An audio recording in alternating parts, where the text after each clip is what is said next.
Angels to aliens. From ghost stories to angel encounters. Bigfoot sightings. Alien abduction. Near-death experiences. And more. Get advice and insight with Angels to Aliens. Heidi Hollis, the Outlander.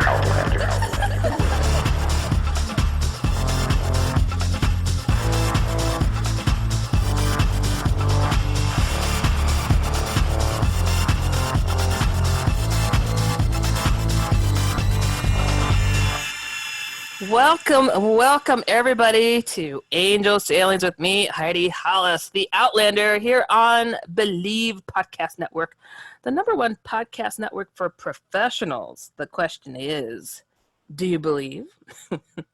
Join me here now where we discuss the most incredible stories on the friggin' planet, from the paranormal to mysteries to horror to heavenly interventions and ghost hunting. That is a hint. I will also welcome you, the listener, to send over your personal stories of mysterious happenings that you'd like to share or get advice on. And I'll also be interviewing some of the most intriguing guests, from researchers to experiencers, authors, and other cultural creatives. And please remember, if you enjoy this show, subscribe and rate the show on iTunes. We're available on your favorite directories like Spotify, Google Play, Stitcher, Luminary, TuneIn, and of course iTunes. You can also find us at Believe.com, that's BLEAV.com, and at Believe Podcasts. And know that you can find me all over the web and social media at put the number 1 in front of Heidi Hollis, and that's for Facebook, Instagram, Twitter, and of course go to HeidiHollis.com, HeidiHollis.com, and you will find all that business up there. And you know what, you guys, you're in for a super treat because this is going to be fun. Who I have here is Chris Allgood and Audra Keeler, and to give a little background about them, Chris, he has been a sensitive since a child and has seen, heard, and felt the presence of spirits his entire life. He's investigated tons of locations, hotspots, and just about any place known to be haunted since high school. This guy's brave. In 2018, he experienced a life-changing, massive heart attack, my goodness, that really should have ended him, but instead caused him to become even more sensitive. And he is a former Maricopa County Sheriff's Office armed posse man and ordained minister. Well, that's pretty darn cool. He strives to make contact in any investigation, ranging from famous locations to personal home investigations. And Audra, she has always been intrigued by the paranormal, mostly spur of the moment type things, dreams as a child, and tends to see what some do not, then focuses on proving the evidence, that honing on any abilities that she might have. She's a social creature, I hear you, girl, with the living, and transcends into her interactions with the paranormal. She is a specialist at trigger objects and concentrates on debunking evidence to validate. So everybody, round of applause for Chris and Audra. How are you two doing today? Great. How are you doing? Great. How you doing? Life is fabulous. What can I say? I'm just swimming every day, having a blast. That's Jealous. My goodness. So you guys, you've got quite the background there, and I am just blown away whenever somebody finds it a calling to look into the paranormal in general. And you both, this is like this became a common ground kind of effort between the two of you. So tell us a little bit about your background, how you got involved in this. Well, I'll go ahead and start because I'm being nudged. So it actually started as I was a child. I mean, so the hometown that I'm originally from Nebraska. I'm from a small town called Peru. It sits right on the Missouri River. Nobody really knows it's there. It's a college town. If it wasn't for the college, I mean, not a lot of people would know it existed. And my father was the sheriff there, and his entire family grew up there. Some of them were farmers. My father was the town sheriff, and his father before him took care of the cemetery. And one of the first experiences that I can remember is I was funny or not, I was playing in the cemetery while my father was taking care of the grounds, because he kind of picked up the load once my grandfather passed away.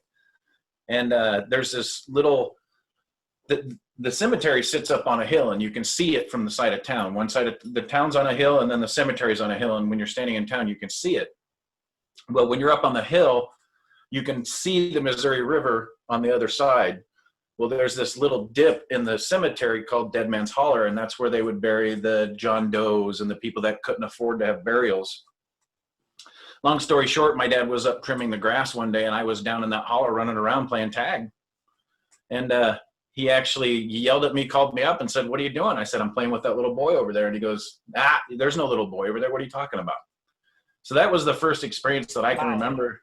That's amazing. Ted, Yeah. you're it. Oh my God. Ooh. Well, the funny thing is when he told me that, I turned around and the little boy was gone, which Wow. was really intriguing to me. And then that type of stuff has happened to me throughout my entire life, where I'd be in certain places and Like, did he Something look would happen. normal? Like up to date clothing and all, or? to be honest with you, I didn't pay that much attention to what he was wearing. I was just, I think I A was kid. 5 or maybe, 6. yeah. Oh, you're real young. Yeah. Oh yeah.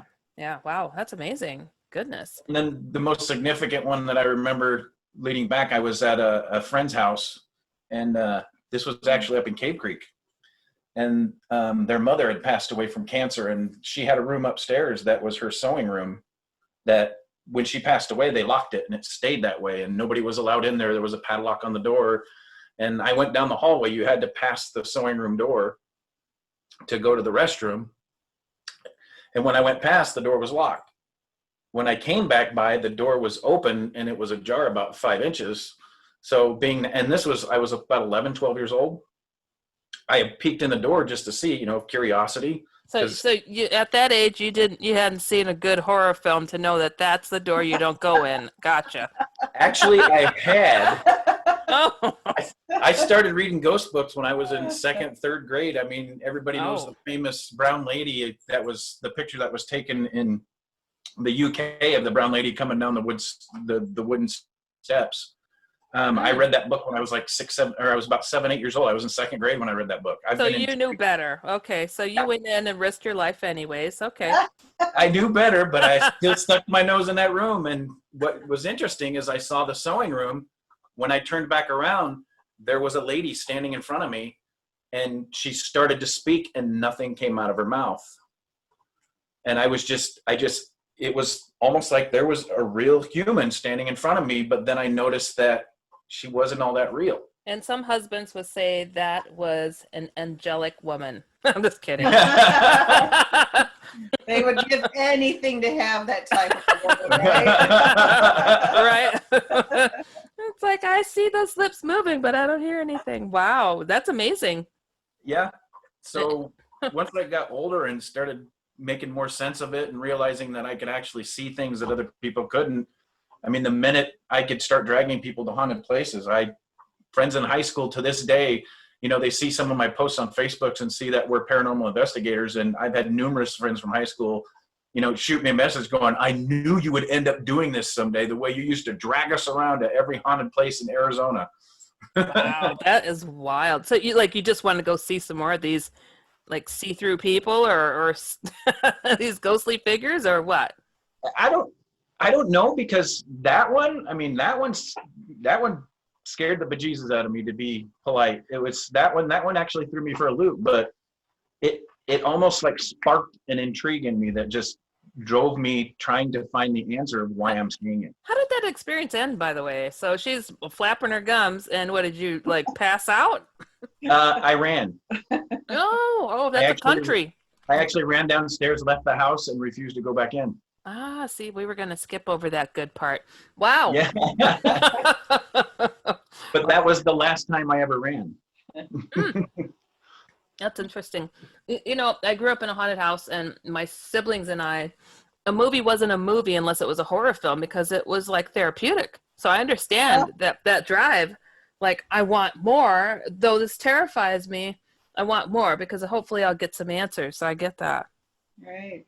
Yeah, so that's wild. So Audra, how about yourself? I'm so the opposite of that. I never watched horror movies as a kid. I didn't like them. To this day, actually, I don't watch them, but I will go ghost hunting. So I know people think I'm weird, but you know, and again, kind of the opposite of Chris, I never had experiences that I can really recall as a child. And mine started probably later in life, although I used to have more dreams. So mine were always in the form of, and this sounds so bad, of like fighting the devil. And I was always protecting children. Every single dream I had, there was always a child involved. So, you know, Chris kind of chuckles and dubs me the protector. So, Wow. What did the devil look like? I'm curious. you know, in one of my dreams, I would say he's your typical Hollywood. I mean, most times it's just a dark figure, of course. Your catchphrase there, honey. Shadow people? Are we talking about? But I do remember one time when, well, this was later in life. This wasn't so much younger, but I was a single mom my earlier years, and my son was really young. And I had a recurring dream, actually, that the devil took my child. And I mean, I literally fought heaven and hell to get him back and walked, literally. I found him. It was kind of like, oh gosh, how to describe it. Have you ever seen The Stand? If you kind of remember Yes. that vague kind of thing. But literally sitting in the typical large chair and almost, but more human-like than anything else, just a little bit more grotesque. Probably a little of the horn thing, but not like the predominant, you know, devil with the big horns kind of thing. Yeah. More human, and I literally marched right up to him, poked him in the chest. I mean, I was furious, but I mean, I just remember that, and I just, you know, said, you know, give me my son, and he's basically saying, you can't have him. I said, you want to bet? Watch me. And I mean, I woke up, so I don't know how technically how it ended, but just with the feel of, you know, God in my heart, I just know that I get him back. That was kind of weird. Quite but again, amazing. mine younger was dreams. And then one time, so experience wise, I lived in a townhome again by myself. My son was probably no more than 4 months old at this time. And my father had passed not too long before that. Actually, my father passed the same month I found out I was pregnant. Oh, gosh, So, thank you. That was 23 years ago or so, but yeah. it was kind of neat because my son carries my father's name. And so I lived in a townhome that actually had 3 levels to it. And my son, his bedroom and my bedroom were on the ground floor. And then the main floor was kind of your living kitchen. And then I had the 3rd level that had the TV room and 1 more bedroom. And so one night, of course, I'm by myself, as I said, single mom, sitting there, and the radio in my son's bedroom goes on. Mind you, he's 4 months old. Wow. So I, you know, kind of creeped downstairs, and yep, sure enough, it was on all by itself. And it wasn't, you know, 23 years ago, it wasn't one of those fancy ones, let me tell you. Yeah. Yeah. Huh. Amazing. And then it was recurring over probably about a week. There were just multiple things that had happened. It was that, and then my dad's alarm, that was just a wall mounted little clock type of thing, it all of a sudden would go off. I remember telling my friend about it on the phone, and as soon as I started talking about the incidences happening, my phone line went dead. It cut dead. Goodness. It was crazy. So I had left to go to my brother's house, and then came back home, and I walked through the door. I set my son down, and I just said, I don't know who's here with me. Whoever is here, you are welcome to stay under one condition. You do not harm my son. And nothing ever happened after that. Amazing.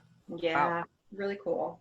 Yeah, I don't know if I'd use those words though. Like, oh, just stay, just don't hit me. You know, like, no, get out. You are not paying rent. Go. Don't eat my food.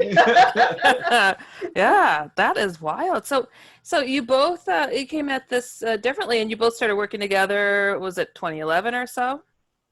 No, we started dating at the end of 2011. Okay. We were both going through a divorce at the exact same time. Yeah. I used to be her son's baseball coach. Yep. And, I know. You know, I've seen movies about this. Go ahead. Right?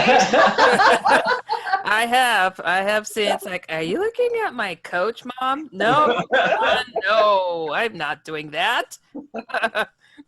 So, love story short, since we're on a haunting program, we were both, we're both at the time, she had her son and I had custody of my son, and I'd get off work earlier than she would, and they were playing baseball together on the same high school baseball team. I was no longer coaching anymore. They had moved on to high school sports. Wow, that's amazing. And I gave her son a ride home one day because she only lived 3 or 4 blocks south of where I lived, and then she asked me if I could do it every day, if that would be okay. And I said, yeah, no problem. I'm there anyway. I go finish watching, play practice, be an ex-baseball coach. I was addicted to sport watching. Yeah. And that's kind of how it happened. She invited me to dinner one night and I refused. And then I felt guilty. So I texted her and apologized. And then we started dating. Oh, wow. But to get back to the haunted part of it, we moved in together not too long after that. Within a year after that, we moved in together, and we were sitting there talking one night, and she was telling me about her experiences. And then I told her about, all the haunted, the paranormal investigating I had done in high school, and then I still did it. And I looked at her and I said, do you want to go ghost hunting? And she looked at me and her eyes got real big, and she went, you mean for real? And I'm like, oh yeah, I mean for real. I mean, I'm talking about going, some of the shows that I introduced her to on TV, like, I don't want to mention any names on the broadcast, but. Oh, you can, I don't mind. Okay. So Ghost Hunters, Ghost Adventures, Right, I got her hooked on the shows, and I said, do you want to go do a location? And she's like, yeah. So we broke out, and she's been hooked ever since. Yeah. But how interesting that she's on the debunking angle. I am. What on earth? It's like, I understand that, that perspective is needed out there, because a majority of people, they like to say couldn't be, must have been the lighting first. So to go through the steps and be like, no lighting, not this either. So I understand that that's being necessary, but I tell you, when you're an experiencer first stepping out into the world and you barely get your story out, and they're like, are you sure that you didn't have like a floater in your eye? It's like, oh my gosh, it's like, I would not be saying and spilling my guts right now. Do you know how hard it is for me to talk about this? And you're shaming me. That's what it felt like when I was like trying to share with people in the beginning. Right. And so, but you do this more like you're not in people's faces. You're trying to figure it out. That's your process, correct? Right. Exactly. Oh, yeah. Exactly. I want to prove it for real. Yeah. So I'm going to go, no, that I think that was a dog barking in the background, or, just so people go, oh yeah, you're right on that one, or that one. No. So we can really kind of get that proof that everybody's looking for. Yeah. Yeah, it's needed. And I would, oh boy, in the beginning, I just really didn't understand. It's like, why do we need this person? What's this for?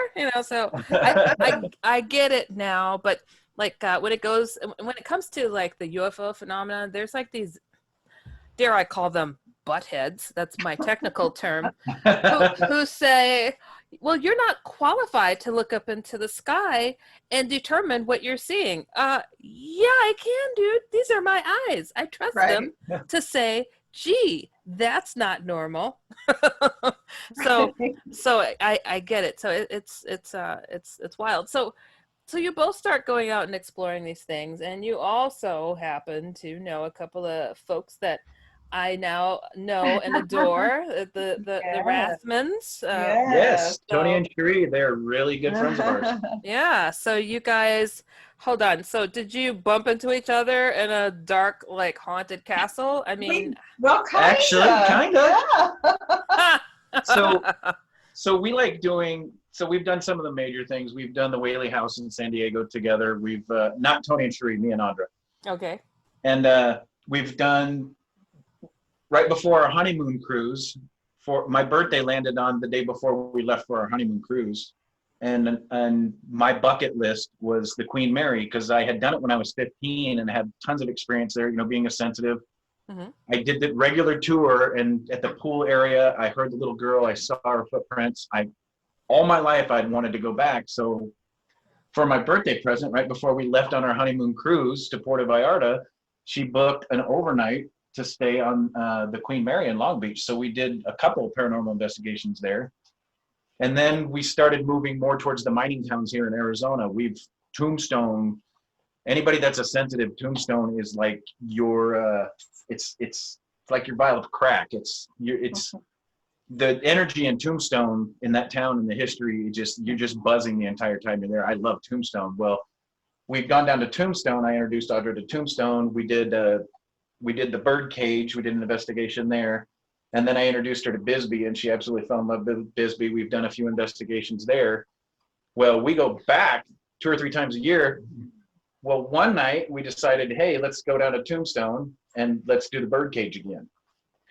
Well, we usually do the late one because there's less people in it, because they don't let you do privates. And so we did the early one, and we're sitting there, and Audra goes, hey, look at those people. And there's this guy carrying this monster huge piece of equipment that has a full spectrum on it. It has a IR camera. It has a digital recorder. It has a thermal on it. I mean, I'm surprised his arms weren't the size of Arnold Schwarzenegger. He's a bit of an inventor, is he not? Yes. Yeah. And so me, of course, being the social person that I am, I had to go up to him. I'm like, all right, what you got going on there? Tell me what this is. Nice. So, yeah, we just kind of started talking from that point, and during the whole tour, we kind of just all stayed together. And what's really weird is they had never done the bird cage before, and it was just so coincidental that we both got there at the early 6:31, which is just too early for me. It's crazy. Yeah. And then after the bird cage, when we were wrapping up, we were kind of walking out and talk for a little bit, and said, gosh, it'd be really nice just to sit down and grab a drink somewhere, where are you guys staying? And they're like, oh, we're staying at this little bed and breakfast down the road. It was the exact same one we were staying at. That is wild. So it was kind of fate. And it really was. For people who don't know, Tony Cherie Rathman, they were on the program, so you can find their interview. They put together quite the unique piece of equipment that I've had the pleasure of partaking in. Just really clear electronic voice phenomena they're able to get. Yeah, so Tony's Evox. Yeah, the Evox. Yeah, it's fabulous. So definitely check out that interview. So tell me let's hear some of the crazier, spookier stories that you guys have come across during your joined investigations now. Oh, good God, how many?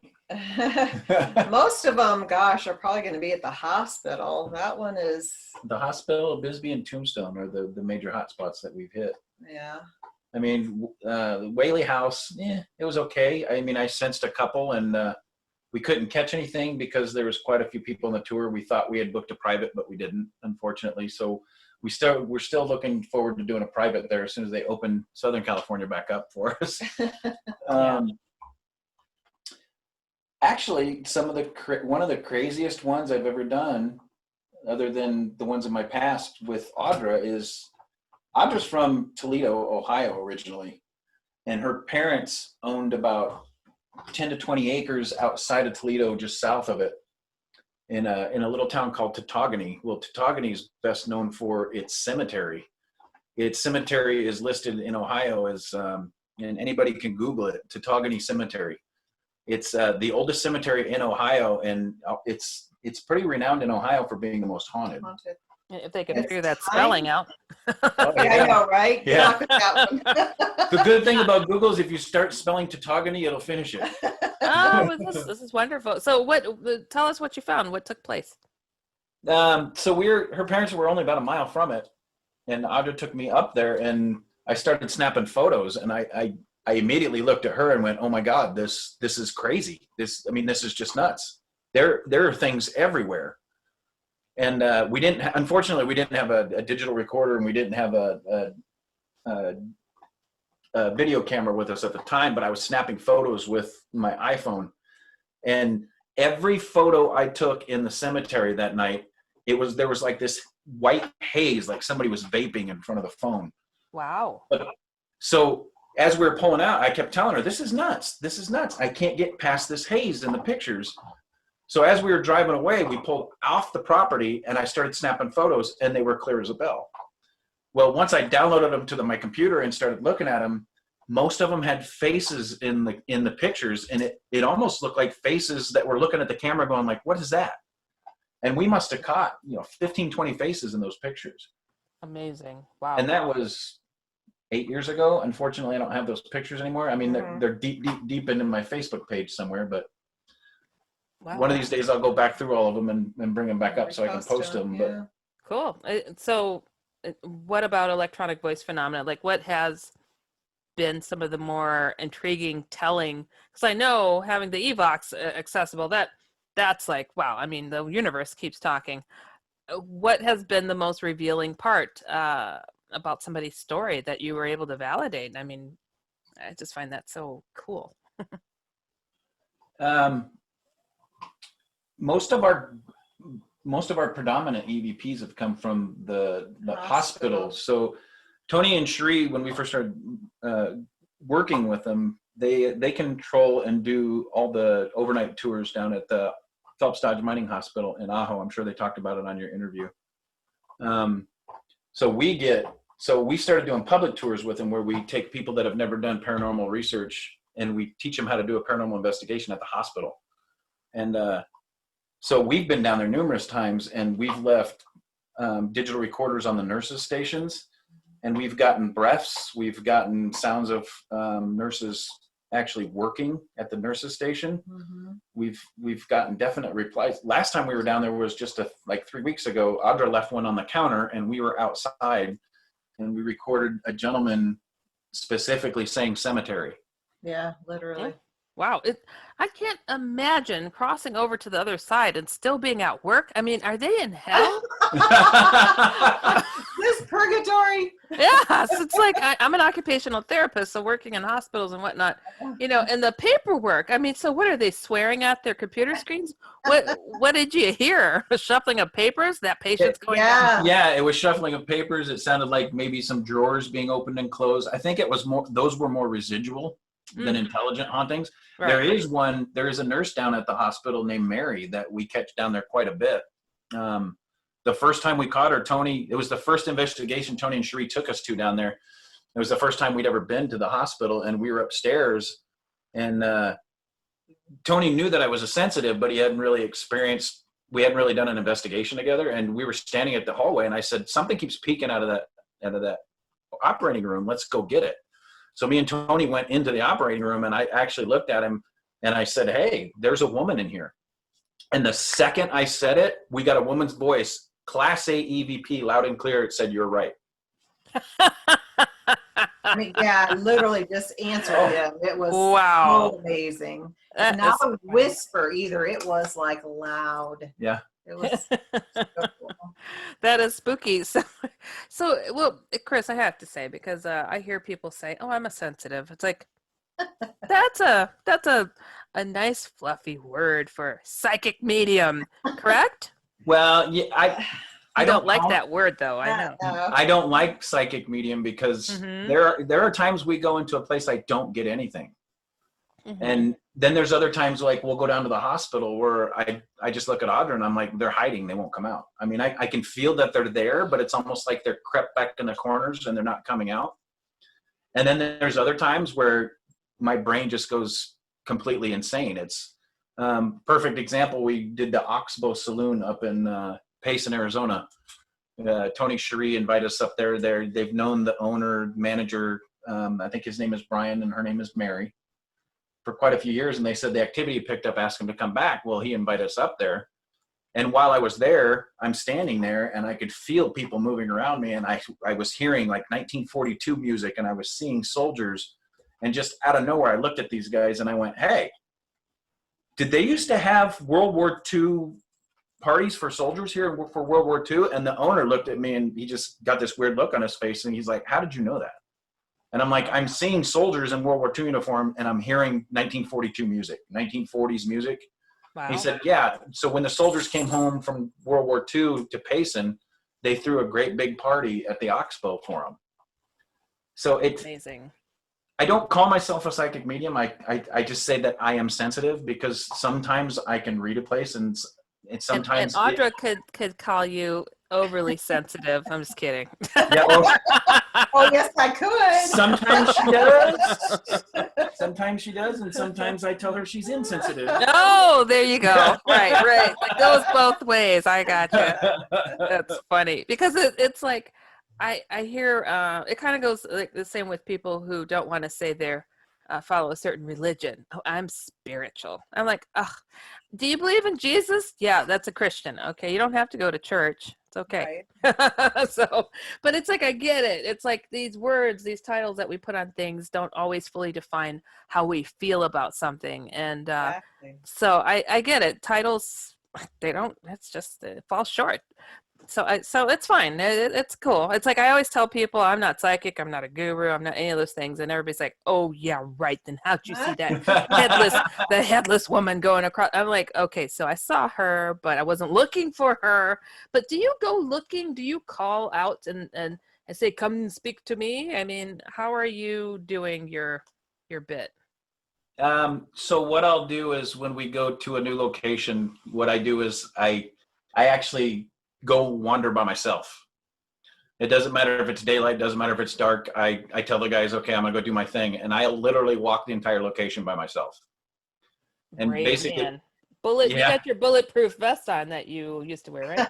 Yeah, no, actually I don't. Mm. So what I'm trying to do is I'm trying to ground myself with the location to see if I can feel anything that's going on. And then there's sometimes I can, and there's sometimes I can't. Like with the hospital, we've been down there I can't tell you how many times. There are times I can go in there, I can crouch down on the second floor, and I can still hear the hospital moving and operating. There was one night that the activity was so strong, I almost felt like I could step through the veil and I would have been there.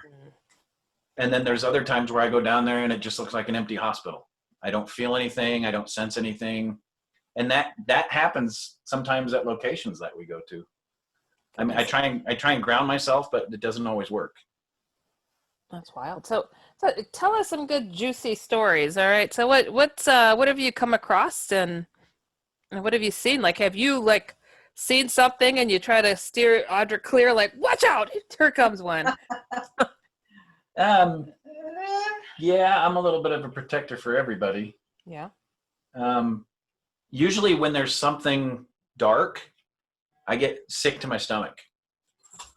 So the first thing, another one of the reasons why I walk a location is to see what I feel. If I start getting sick to my stomach, then I tend to keep Audra a little bit close to me. Oh, so like in the haunted museum at Zach Bagans' Yes. haunted museum. We actually did with my son and his fiance, and Audra and I were in Vegas one time, and we did Zach Bagans' haunted museum, and we went room to room, and the room there was the room from the house in Indiana that was haunted, where the little boy crawled up the wall. There was the dark demon in the basement. Can't remember the name of that house. I'm blanking for some Oh, reason. Indiana? You're speaking of? Yes. What's it called? The Demon The House? Demon House. Yeah. Yeah. So the room with the demon house, he actually has a portion of the back porch or the stairs that go into the basement in a room, and he has the room set up that looks like the basement. And it was there were certain rooms that we went into, and man, I love Zach Bagans' show, and he seems like he's a great paranormal researcher, but man, he is nuts with that museum. I mean, I was just constantly buzzing, and the Kevorkian room just had me going. But that demon house room, as we started to approach the door, even the tour guide said, "Hey, you don't have to go in if you don't want to." And I looked into the room and I saw a shadow figure. Of course. Jumping around the room. and they actually have a mannequin that's shaped like the demon from the show, standing next to the stairs that he's got in there from the actual house. But you can plainly see that it's a mannequin. Right, it's fake. Right. But there was a shadow figure going from shoulder to shoulder on that mannequin. And I literally grabbed all three of them and went, "Do not go in that room." You don't want that. Yeah. Wow, that's crazy. I was going to ask, have you witnessed seeing shadow people, shadow beings in some of your scarier locations? Oh, numerous times. Yeah, and I don't know. I mean, if you call all of them shadow people, if they're scary, because there's some of them, and we just call, again, back down in Tombstone, Birdcage. We used to do that one quite a bit. And we just call him the cowboy. I mean, and he will just stand at an entrance, your typical one leg bent up against a wall, slouched, hat hung down, or I mean, that typical cowboy stance. And he'll stand there as you're at the end of your tour, and you can sit and ask questions. So it's all dark. Yeah, on the stage. And so, I mean, he is pretty predominant. I've even seen him. So where have you seen at more than one location? At the Birdcage. At the Birdcage. Okay. Yes. Yeah, at the Birdcage. But my point is, I don't know if all of them are quote unquote bad, demon, whatever, because that one, I don't get anything negative off him whatsoever. He almost feels like a protector, like he's there to protect for some reason. Like he won't let anything too awful bad cross through. As people are calling out, hey, come, can you knock? Can you do this? Can you do, prove that you're here, kind of thing. So gotcha. So Audra, what have been some of your greater finds in some of your experiences, and that you were able to clear a place and say, nothing here, I figured it out, it was this, it was that? Well, sometimes walking in the hospital, they're like, oh, did you hear that? I'm like, no, that one was a door, guys. That was the wind. I mean, there's certain ones that you can pick up, and sometimes they'll argue with me. Yeah. I just want to go on record as saying I never do that, Heidi. Oh, really? Yeah. Yes, Heidi. Yeah. Jeez. Yeah, I believe that one. My goodness. Well, I mean, I guess really. Not so much, or? Yeah, no, I mean, a lot of the stuff, especially later on, the good finds are the really quiet ones. The EVPs that you pick up off of a simple digital recorder. It's amazing what you can get from that. And then you have to just kind of go through meticulously and listen and try and get rid of any kind of background noise, if you will. And it's like Chris was saying, that one that we had left on the reception desk there, and you could hear him whisper cemetery. There was one time we were in the hospital, and I kind of knocked, pretended I walked in a room. Hi, is anybody here? And we got a response, and it was very faint, but he said, get out, get out, get out. Ooh, now when they say that, they always say that's demonic. Well, how do you feel about that when they say get out? Well, we have a theory. Yeah. It's our theory. We have a theory that, people have emotions in life. Personalities. And sometimes a jerk in life is a jerk in the afterlife. Of course. Like the pearly gates don't just fly open. That's right. Right. So, I mean, if he was, just really cranky, didn't want anybody in his room, or like a teenager to your parents, get out, get out, get out. I mean, you got to kind of think it on those things, and also use kind of just your gut. I mean, that didn't feel demonic or evil at all. Now we've had some that were louder than that, and you could just tell it was not very nice at all. Mm-hmm. But that one wasn't. But that was just a really neat. But isn't it strange? Around the globe, it's those two words. Yeah. Yeah. So could it be really just a grumpy person traveling the world, or is it demonic? I don't know. I guess I didn't feel it there at all. No. Yeah, that's Never it. felt anything demonic in the hospital, but in the laboratory. Yeah, I don't like the laboratory. I don't go in there. There is something in the laboratory that's right about counter height that comes off as a child, but man, it does not make you feel welcome when you're in there by yourself. Yeah. Wow. That's not good. So what is this hospital? So you both give tours there as well as investigate there? Yes. What is Yeah. this hospital like? How can people get a hold of you to take part? So it is, since Tony and Cherie took it over, it is now called the Copper Canyon Paranormal Research Center. It is, and if you do a Google search on it, there's a website where you can book overnights and you can book, right now we're closed for COVID, but the four of us also do 2-hour day tours from like 4:30 to 6:30 p.m. every other Saturday, where we can teach people how to do paranormal investigations in the haunted hospital. So this is actually the Phelps Dodge Mining Hospital in Ajo, Arizona. It was actually on season 14 of Ghost Adventures. Yeah, Ghost Adventures have done it. Ghost Adventures have done it. Project Paranormal has done it. Nice. I've heard that part of the tour is locking them in the basement by themselves for 2 hours. I'm just kidding. No. I was like, whoa. It's like, was no, just- figure it out for yourselves. I'm out. that was just one unruly group, and we gave them their money back. Oh, did you? It's just like, oh man, it's like, I taught you everything. Now this is just to make sure that you guys are paying attention. That is just too much. Wow. So have you ever brought anything home with you? So we have a protective barrier around the house, and Tony has a tendency, Tony likes to do evoc sessions in his house. Yes, he does. Which can draw things Which in. can draw things in. Yeah. So I have a tendency of, since I can sense when things are around, I don't do that in my own home. Yeah. So I refuse. I actually have Tony's new evox box that is phenomenal. I have his original version. He actually gave it to me as a present. What? Yeah. And he keeps asking me why I haven't tried it yet. And I said, well, Tony, I won't do it at home. That's the Golden rule. it's the Yeah, golden that rule. is- I won't do it at home, because the only people that are allowed here are relatives. And people breathing. Yeah. We don't want people breathing. We don't want to hear knocking at night while we're trying to sleep. Yeah. People don't know how unsettling that is unless you've lived it. And then it's like your house is just never the same. Like, oh, that's the place where the headless woman strolled through. Yeah, I don't want to fall asleep in there anymore. Ever again.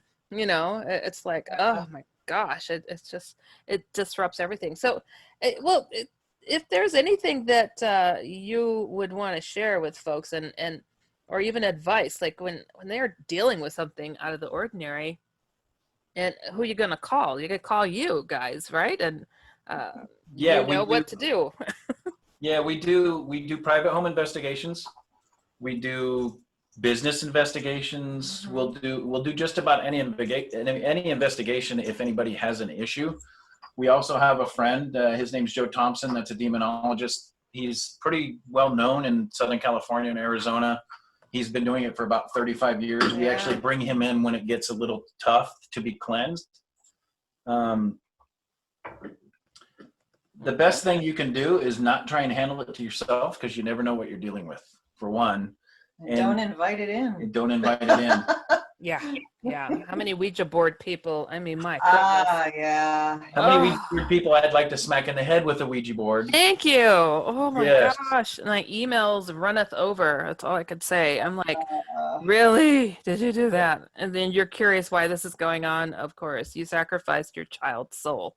Anyways, it's just terrible.